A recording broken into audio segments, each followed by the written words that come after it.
Olega, for me, Gaou, arguably the biggest song in Africa. The history to that song, well, it reaches back into the 90s. Cote d'Ivoire in the 90s was ultimately, I would say, probably the most happeningest place as far as happenings go in the whole of West Africa. And there were some faces. Political violence was definitely an everyday thing. I think in 1999, for a population of 3 million people, the main city of Abidjan probably had about 25 to 3,000, that is 2,500 to 3,000 homicide. So it's fair to say that there was a lot going on in that time.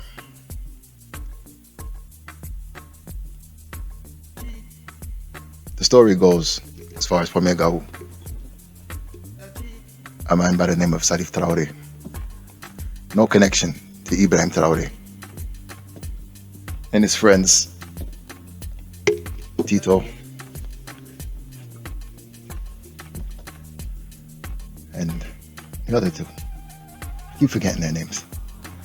And that's usually because they get sidelined a lot.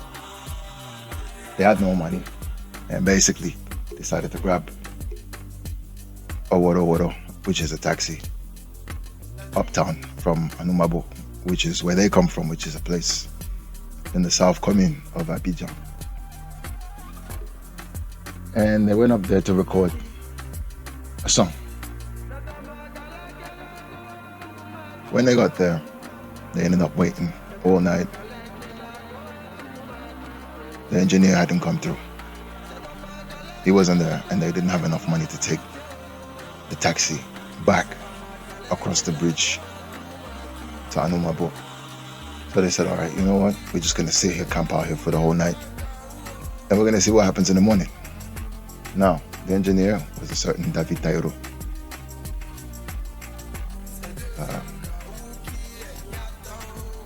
Cousin to Don Giovanni, rest in peace.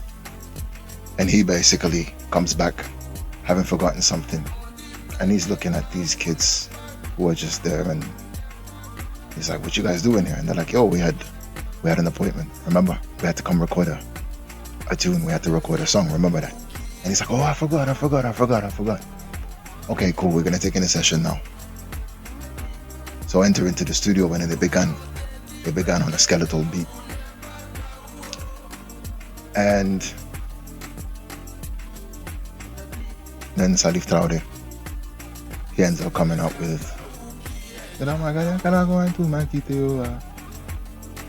he's told this story many times, but ultimately, this is him recording the song with a cold. He's probably feeling dizzy, but he's got to record the thing because that's what he's paid for. And long story short, the song turns into a hit. First in Abidjan, and then in Paris, where it would have been picked up by other West Africans, and then probably the Congolese as well, who then would have spread that song back to Congo, through the East African corridors. But it was already through the West African corridors, because you would have had people from Mali, from Burkina Faso, from Guinea, from Mali, Senegal. They would have been in these clubs in the late 90s, early 2000s. The song did so well. And so they had to reshoot the video. There are two videos for it. The first one is a bit more grainy. The second one is more sophisticated. Anyway, this song brings repute and notoriety to the group Magic System. Of course, the frontman, the singer, Salif Traoré, who has now become Asalfo. Asalfo is able to leverage that song. Now, let's just keep that 100. He's a talented singer. His group is talented. They came up with many great songs. Anumabo, great song, and Gaou Apari, which is a great song. But that song, Promegau, that song is ultimately the song that they'll be remembered for. Even though most people outside of the Francosphere or the West African French-speaking community really don't know what these guys look like. But that doesn't mean that they stopped being active. Atalfo became very active. Now, initially, Asalfo is Burkinabe, so his peoples are from Burkina Faso, and he was a migrant, who was born in a section of Abidjan, and that section, Anumabo. And there's controversy as to how he would have received citizenship, because at the time in Ivory Coast, in order to get Ivorian citizenship, you had to be able to prove that you had at least one parent. Now it's changed, and especially for the rules as far as being eligible for the presidency, you had to have two parents, and then it became one that was born in Ivory Coast. This is at the root of a lot of the frustration that was part of what they called Ivoirité, which, to all intents and purposes, marginalized people in the north. The people in the north, contiguous with the people in the northern countries, that is Burkina Faso, Mali, and Guinea. Now, those are different people by nationality, but they all descend from the same empire. So the empires from before, Wassoulou, with Samori Touré. Samori Touré was the one who fought against the French for 15 years, the first 3 years of which he was beating them badly. But eventually they were able to isolate him, and eventually he lost, and his empire was annexed by the French. It spanned Ivory Coast, Burkina Faso, Guinea, Conakry, Mali, and places like that, touching with Senegal. Anyway, those people, they're in the north of Ivory Coast. Obviously, the place was divided, and the Ivorian north came to encapsulate that bastion of mainly Mandinka, Mande people, and Sonofo people, which are Atlantic, Voltaic, not Atlantic, but Voltaic and Gor people. Atlantic people are like Senegalese, Wolof people, aka Jollof people, the progenitors of Jollof rice, even though the idea of Jollof rice is, well, it's everywhere. Anyway, so Asalfo is now said to have basically acquired his citizenship or his naturalization or his birth certificate on the means that some might speculate as being dubious. That is to say, people think that he did some kind of fraud. Either way, this is the beginning of him, and this is the beginning of him rising up. That song took him to the politicians, because in West Africa, and certainly in French-speaking West Africa anyway, and in Ivory Coast particularly, the griot culture, the griot is very much alive, and the musician is recruited by the politician to basically sing his praises. Atalaku. Now, the word Atalaku is a Congolese word, but through the Congolese music, it was then kind of put into like Ivorian music as well. Atalaku is basically like a roll call. When you just big up certain areas, you big up certain people, you say, yo, this one, that one, this one, big up him, big up that one, big up this one. And that was a major thing. It's a major part of the culture to just do the roll call, to do the Atalaku. And so he was recruited that way. Now, at this time in the background, you have a very tense situation. There's a coup d'etat in 1999, December the 24th, right before Christmas Eve. And the army takes over. Now, there's a backstory to that. But basically, it's the changing of the old guard. The PDCI, So the Democratic Party of Ivory Coast, they're overthrown.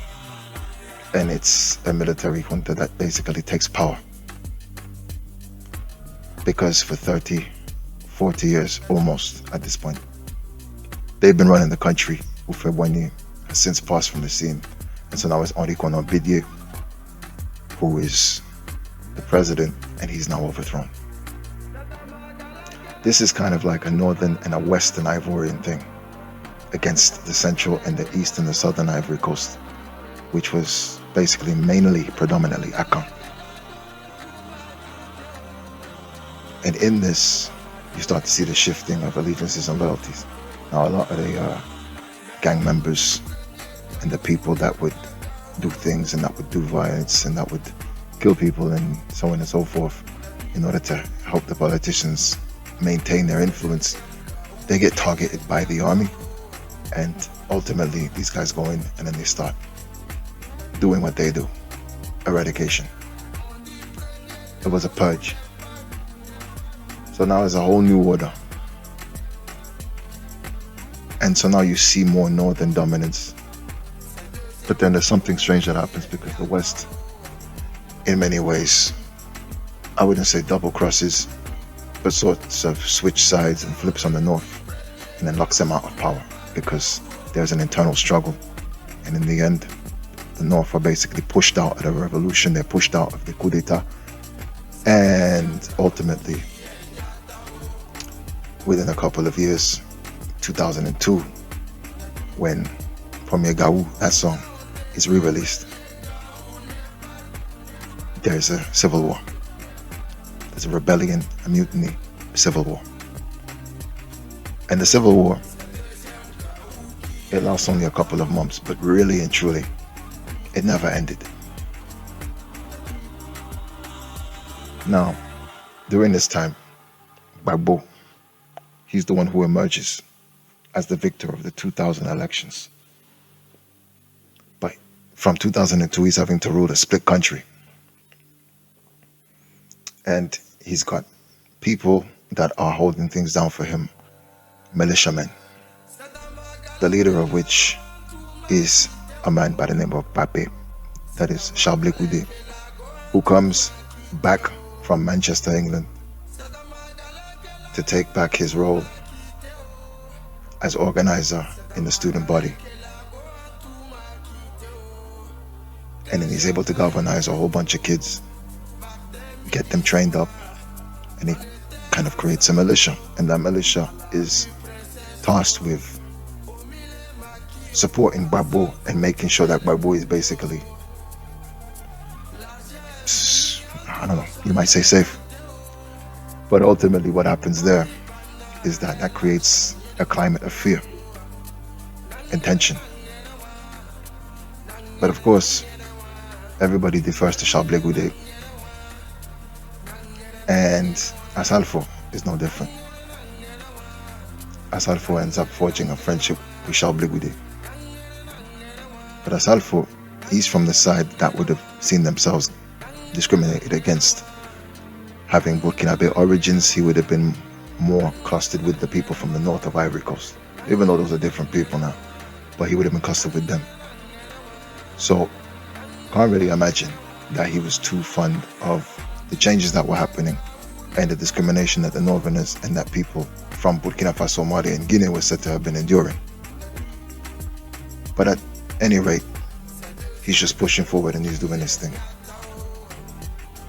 Now, Gbagbo is basically the sworn enemy of Ouattara. Alassane Dramane Ouattara, who is the current president of Ivory Coast, he's been wanting to be president for the longest, since he was made prime minister in 1990. When Ufebwanyi died, he was basically kicked out of government, Ouattara, and had been trying to get back into government, but there's questions of his identity, there's questions of his nationality. He was traveling and working on a Burkina Faso passport when he was in America, driving taxi, studying. And so the question is, who are you? You know, you're a child with I think a Jamaican American woman. And ultimately, his son is there now. His son, but his son is not politically active like that. But anyway, so he's in the shadows now, Alassane Ouattara at the time, and he's behind the rebels. He's funding the rebels. He's giving them money, he's giving them food, so on and so forth. And he's also using his wife, Dominique Nouvion, whose connections were able to get him to Houphouët-Boigny in the first place in order for Houphouët-Boigny to offer him the role as prime minister. But the thing is, Houphouët-Boigny didn't offer him the role. He was pressured by the French because Alassane Ouattara was working for the International Monetary Fund, the IMF, in the Africa department. So all of those structural adjustment policies that you saw in the 1980s, where African countries were given loans in exchange for the privatization of their institutions, the structural readjustment of their institutions. When all of that was implemented and when the currency was devalued upon the end of the Cold War, Alassane Ouattara is the one who oversaw all of that. And as the Prime Minister of Ivory Coast, that would have been a promotion from his otherwise low-key role doing business for the IMF. So he would have been able to organize the government in Ivory Coast and help devalue the currency over there and issue these identity cards that would have been needed and that helped to target the illegal immigrants, the illegal aliens in the country, and to discriminate against the northerners, whose course he would then pick up afterwards, himself being from Burkina Faso originally, and use. So now all of these northerners, they began over the years to look to him as their savior. So he's in the background now. Fast forward 10, 15 years later, there's a civil war going on in Ivory Coast, and Alassane Ouattara, he's just there in the shadows, and he's ultimately doing nothing. During this time, Assalfo's career is going from strength to strength, just releasing more records, scoring more hits, touring, so on and so forth, building up his profile. It get to the point where he's now in a position where he's ultimately helping people get elected. So the Economic and Social Council, he helps Abdoulaye Traoré get elected there. And he's got all kinds of friends. Ben Badi, so on and so forth. And of course, Chablé Goudé. Chablé Goudé is his friend and ultimately intervenes on his behalf. Intervenes on his behalf when he has basically got a beef. And his beef is with, I believe it was Anedo Kabila, something about royalties. Chablé Goudé steps in and he rules in the favor of Assalfo. So Assalfo is the one who gets the royalties. And also, due to a tax situation, Chablé Goudé had to release a house. And I do believe that that house was then given to Assalfo. So ultimately, I mean, the guy's rolling now. But he's also making inroads with Kigba 40, that is Guillaume Soro. And Guillaume Soro, he's the rival of Chablé Goudé. They were both together at the university, at the FESI, at the student body, which in West Africa, you have to understand the student body is a very powerful thing. Right? They exercise and exert a lot of power, a lot of violence, a lot of kidnapping, a lot of killing, a lot of torture, all of these things. And it's not just Ivory Coast, it's throughout the whole of West Africa.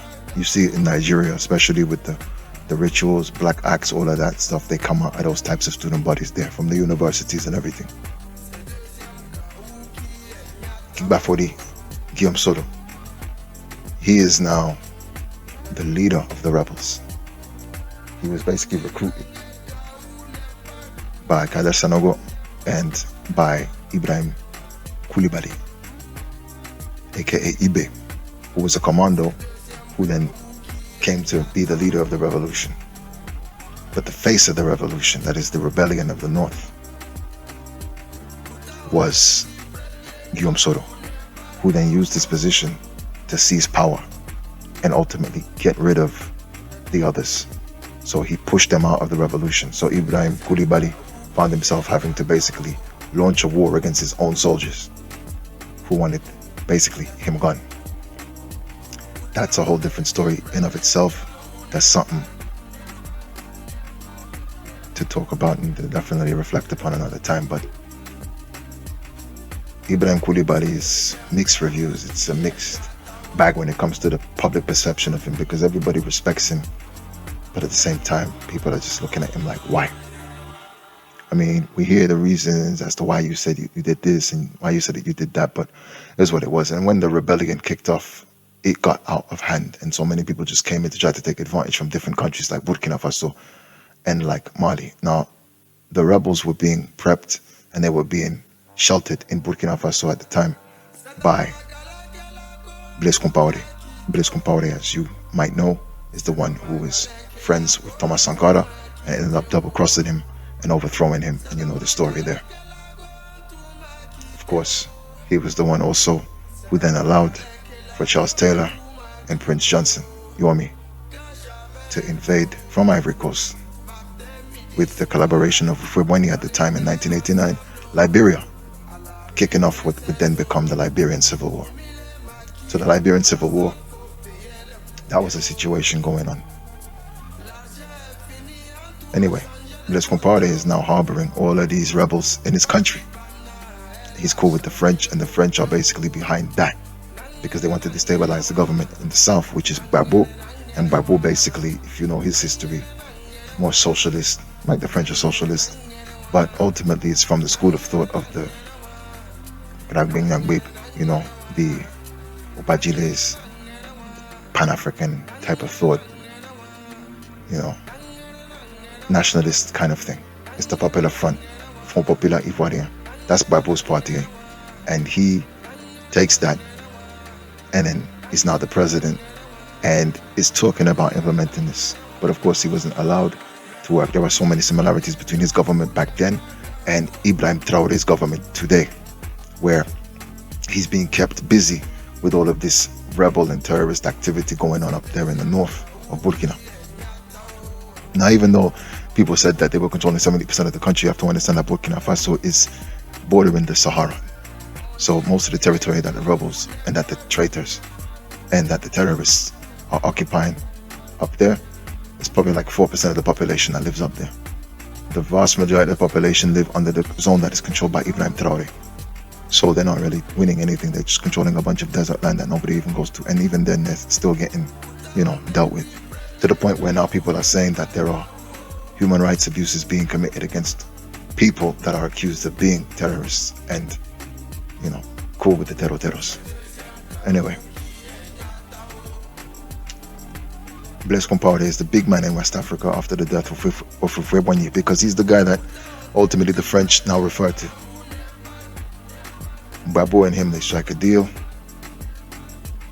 give you X amount of money, you take all of these Burkinabe people in. To be fair, nobody knows what Gbagbo was doing in trying to kind of make a deal with Blaise Compaoré. It backfired in the wickedest way, because all of those people that were coming from Burkina Faso that were allowed to come into the country, those people were ultimately now even greater when it came to the support against Gbagbo, because of course they were now taken up by the Northern cause, and the Northern cause was to ultimately overthrow Gbagbo and take power and put in Alassane Ouattara.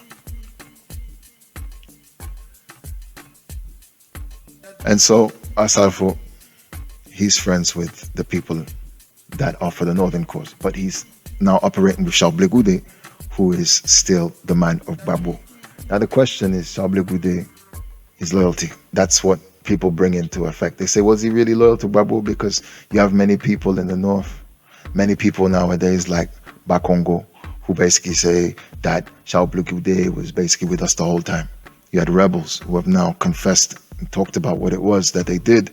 Men from Burkina Faso who said that, nah, Charles Blé Goudé, when we entered into the city, was giving us information. Charles Blé Goudé got up and he ran as soon as the shooting did begin. So, I mean, that role, that's something to explore another time. But what it is important to know is that him and Guillaume Soro Kigbafori are rivals. but they're old friends, but rivals. See, you'll see pictures of these guys smiling and laughing with each other, but the whole country was shooting each other over these guys, politicians doing the politics thing. But Asalfo is involved in this. And then ultimately, there is a talk for a peace march for the peace, a song by all the big artists.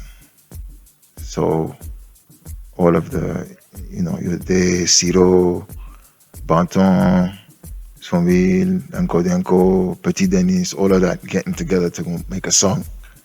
And they asked Asalfo to be part of that song. And he didn't want to, which kind of gave people an idea of, okay, this guy, what's his game? He doesn't want to be part of the peace process or the reconciliation process. That makes no sense. You would think that he would be for it. But no. I mean, his wife is from the West and the North are beefing. Why not try to just make it so that you can use your voice to the reconciliation process and to the peace process? But you saw that with a lot of musicians, right? Alpha Blondy was one. Tikinja Fakoli was another. He was proper tight, very tight with Jackis.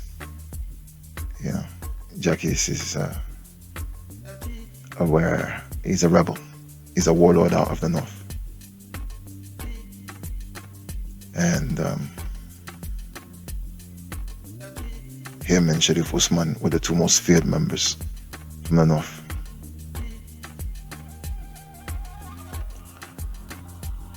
Not going to go into exactly what it was that they did, because that in of itself is another video. The duplicity between the singers and the rebels, people finding all kinds of straps and all kinds of things in the houses of musicians, keeping these for the rebels. I mean, it amounts ultimately to treason, right? But it's not really treason if your treason pays off and you win.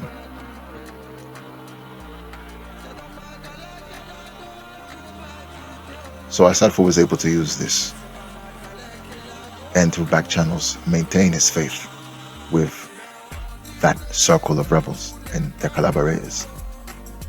And ultimately, long story, the rebels, they invade after the second election that was postponed from 2005, 6, 7, all the way to 2011, 2010. 2010, the election happens, it's a big dispute. Babo wins the first round, second round. Onikon Obidia, that is the Democrats, they link up with Alassane Ouattara's people. Alassane Ouattara having been allowed to run for president extraordinarily.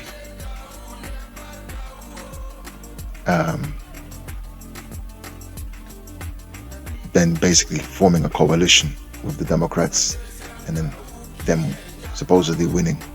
But then there's all kinds of crazy talk of, well, more votes than there were people voting, more votes than voters, and all kinds of irregularities when it came to the voting thing. And Babo was basically like, I don't understand, and I don't wish to concede until we've had an opportunity to really go through and scrutinize the election. Of course, the rebels, they weren't trying to hear that, so they launched, and then they came from the north and they attacked the south. Now, generally, to get into the city, it was very difficult for them. But long story short, the French, they passed a resolution. They were able to use their influence to get a resolution passed in the United Nations. United Nations that had already been asked to oversee the elections in Ivory Coast, who had already been there, so there's no talk of an invasion. They were already there. But the resolution was basically passed very quickly, Resolution 1975, saying that there were atrocities being committed. Now, UN, they messed up here because they knew that the atrocities that had been committed had actually been witnessed by the UN soldiers as having been committed by the rebels and not the government loyal troops. But they flipped everything around in order to justify what would then happen, which is ultimately they smoked up the place and then they brought in the snipers and the snipers started to pick off people. So it was difficult for the rebels to take. The first and the second day, hundreds of people died each day. On the rebel side, they lost so many because the government soldiers were so good at what they did. And of course, the militiamen, they were out here patrolling, snatching tags off of people. Putting tags on people, for real. And it was just too much and overwhelming for the rebels. But then when the smoke came up and they started bombarding the place, it became a foregone conclusion. Gbagbo is deposed, the rebels take power, everybody's celebrating, everybody's jubilant. Next order of business. The next line of business was this. Everybody that was loyal was rewarded. And that's Alpha, who many say was spying on Charles Blé, was rewarded. And he now takes his fame and is able to side up next to the president and his wife. And there are many people who talk about him and the president's wife. I won't repeat the rumors, but you can imagine.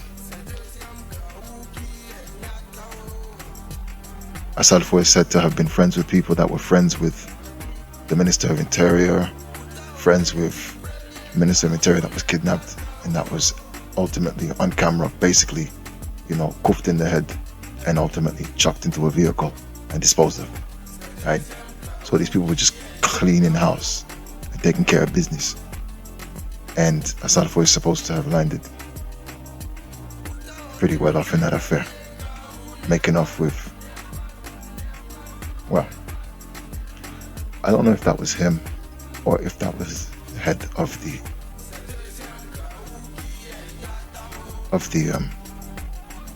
military police, who himself had betrayed his own students at the camp in Traoré and had them all X'd off and unalived and deleted.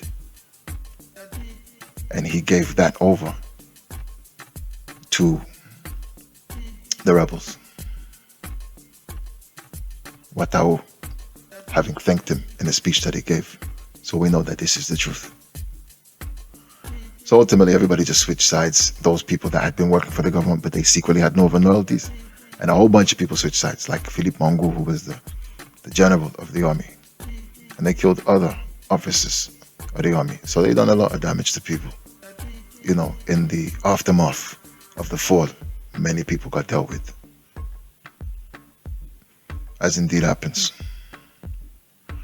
They downplayed the numbers. There was a mass attack that took place, and they said only 100 people died. And after then they said no, 500 people. Then they said 800, and then boom, before you know it, 2,700. So the numbers kept on increasing and increasing and increasing. It's because there were so many refugees running off to Liberia, which was ironic because it was usually the Liberians running over to Ivory Coast, but now it's the Ivorians running over to Liberia. And so people are just like, wow, it's crazy. But ultimately, what happened was that people assumed that these people had disappeared with the refugees. But upon the return of the refugees, many people didn't make it back. So they're not refugees, they haven't disappeared. We have social media now. You just have to accept the fact that they're not here no more. And I don't really believe that the country has ever truly mourned publicly for what happened during those years. But Asalfo continued to rise. And then he was in tight with the government. And that's who he truly supports, because now you see him properly active. And he's now representing Ivory Coast to the world. He's an ambassador. Sublime Ivoire. You see him in the stadium in Olympique de Marseille. You see him there. He's shaking hands with the president, with the club owners, so on and so forth. And he's doing pretty well. He's got the house in Riviera 2. So that's like Alhambra. It's a house right next to Adjumani, who is a prominent politician in Ivory Coast. And supposedly the house was purchased for him by Dominique de Nouvion, which is basically the wife of Alassane Ouattara.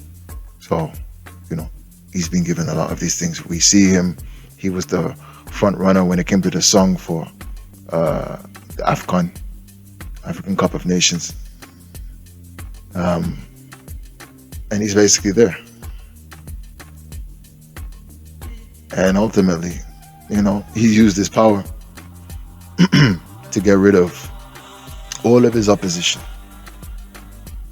as far as in the music world. So he had people boycott DJ Arafat. He ran Ali El-Shene, who was a dancer in DJ Arafat's group, out of the country.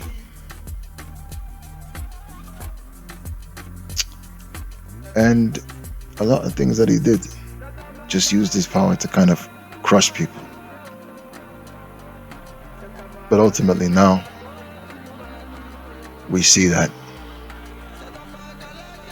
he's basically involved with that crowd. And the attacks on Ibrahim Traoré, people trying to come and take him out. Many of these people, there's a camp supposedly in Agba, I think, which is a camp in Abidjan or in Ivory Coast there. That's where people are being trained to go in and try to deal with insurgency operations. Now people are talking about money having come from a certain known pastor in Ivory Coast to fund the latest attack against Ibrahim Traoré. We see the trial of Damiba. He's naming everybody involved. But every single person involved, well, not every single person, but many of the people involved, you'll see that they have a filial or a line that traces back to Ivory Coast, and usually through Asalfo. You see Asalfo is the man about town. You see him with Emmanuel Macron. You see him with François Hollande, who is the former president of France. Emmanuel Macron's the current president of France. Greeting them, basically inviting them into the country. This is a musician, but he's able to do all of this. His friends, they don't, they live where they live, and they don't have a regular situation. They're not really doing well financially, from what I understand.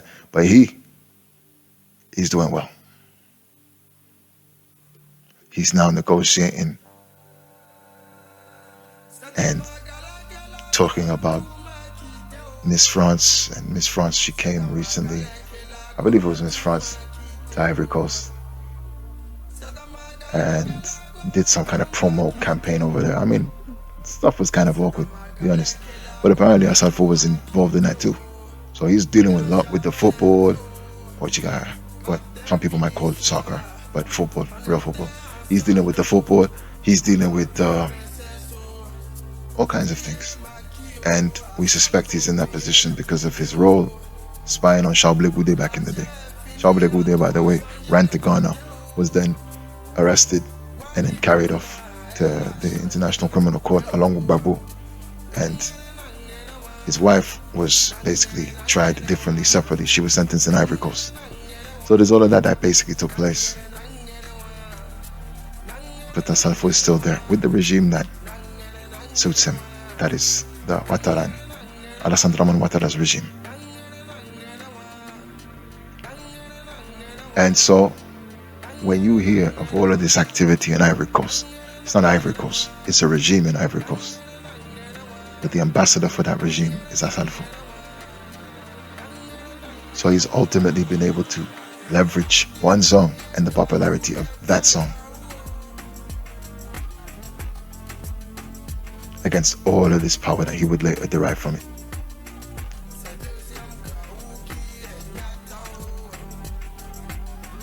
It's crazy. So whenever you listen to the song from Gaou, and then you look at Ibrahim Traoré, two of the biggest things to come out of Africa, especially nowadays, people seem to be just picking up the Premier Gaou song. They really think it, I don't know. It's kind of beggy, you ask me, but hey, it is what it is.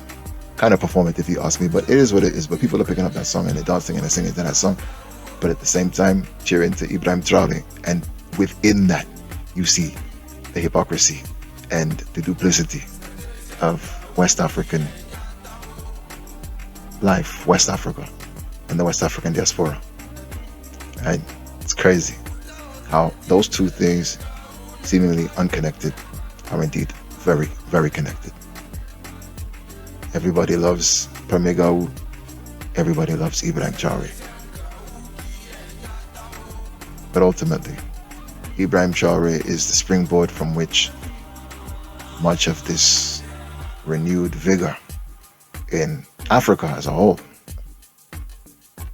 has emerged, and Gaou is a springboard for so much social cohesion and pride in the whole of Africa as a whole. That song, along with Ibrahim Traoré, have probably done more than any other two entities to influence Africa in its current form, in its current generation, to bring smiles to the Africans' faces.